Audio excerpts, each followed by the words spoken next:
تو یہ نور کی آمد کا مہینہ ہے اور حضور اکرم صلی اللہ علیہ وآلہ وسلم کی ولادت کا مہینہ ہے. ہم کو کرنا کیا چاہیے؟ جی ویسے تو وفادار رہنا چاہیے اور کثرت سے درود شریف پڑھنا چاہیے، کثرت سے درود شریف پڑھنا چاہیے. کیونکہ قاعدہ کیا ہے؟ قاعدہ یہ ہے کہ کل شیء یرجع الی اصلہ، ہر چیز اپنی اصل کی طرف لوٹتی ہے. ہر چیز اپنی اصل کی طرف. مٹی میں مل جاتی ہے، مٹی پلاسٹک میں نہیں ملتی، مٹی لوہے میں نہیں ملتی ہے، مٹی پانی میں نہیں ملتی. آپ مکس کرو پھر الگ ہو جاتا. جی مٹی پانی آپ ایک ساتھ ڈالو، دھوپ نکلتی، پانی سوکھ کے اڑ جاتا، پھر مٹی رہ جاتی ہے.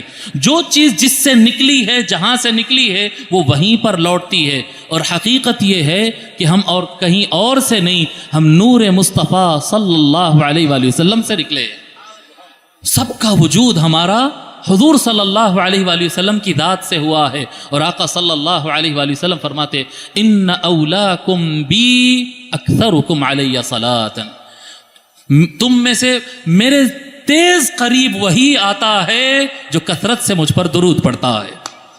ہاں جی، اور سکون ملتے چلا جاتا ہے. آپ اپنی اصل کی طرف جب لوٹتے ہیں نا، سکون حاصل ہوتا ہے. جب آپ اپنی اصل سے دور ہوتے ہیں تو بے چینی اور اضطراب اور پریشانی ہوتی ہے.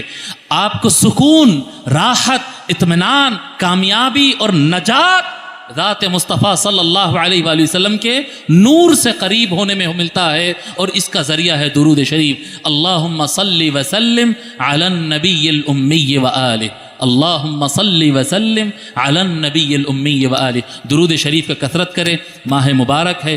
اور کیا کہتے ہیں، سلام، درود اور سلام کی کثرت کریں، پڑھتے رہیں. اپنے اپنے گھر میں اپنے اپنے طاقت اور استطاعت کے مطابق میلاد منائیں، گھروں کے اندر درود شریف کا دستر بچھائے. یہاں پر درگاہ شریف میں جو محافل ہوتے ہیں ان محافل میں آپ شرکت کیا کریں.